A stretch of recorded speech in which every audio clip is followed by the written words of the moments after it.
إيه اللي ممكن يحصل لك لو قررت تعتزل البشر فترة؟ ولا خروجات ولا تجمعات وشغلك بتعمله من البيت؟ العقل بيحتاج تحفيز أو ستيموليشن. هو كده كده شغال، بيتفاعل مع الناس، بيقرا لغة جسد، بيحل مشاكل، بيحتاج تمرين. لو خلقت له فراغ وسبته بيشتغل برضه، لكن بما إنه مش لاقي غيرك قدامه فبيشتغل على أفكارك الداخلية، بيشتغل عليك. السيناريوهات الوهمية بتزيد. الموقف اللي كان في العادي بفكر فيه يعدي ما بقاش يعدي، بقى سايكل من التفكير المفرط اللي كل ما توصل لآخرها ترجع لأولها تاني. وساوس قلق.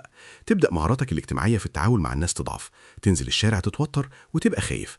اتعودت على الهدوء فبقيت حساس لأي موقف خارجي مهما كان بسيط.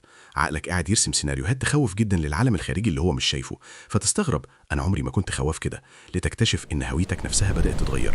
والرجوع للتعامل مع الناس بعد فترة ما بقاش سهل. مش قادر أتعرف على ناس جديدة. انزل الجيم لو كان زحمة شوية يتوتر. ووحدتك اللي بدأت اختيارية النهاردة بقت إجبارية، نزولك بس للشارع بيسبب لك ضيق شديد. في ناس ممكن تقع في الحالة دي بالتدريج من غير ما ياخدوا بالهم، لأنهم مثلا اشتغلوا من البيت ريموتلي وبقالهم سنتين ثلاثة وسرحوا شوية عن نفسهم. وفي ناس تانية قررت تعتزل الناس بإرادتهم لأن التعامل مع البشر صعب.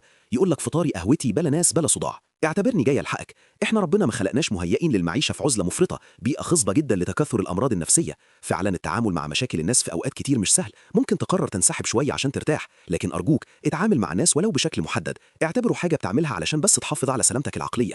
لو يومك كله في البيت مش هيجرى أي حاجة لو حددت ساعة ساعتين أنزل أشتري حاجة أتمشى وأرجع للعزلة تاني.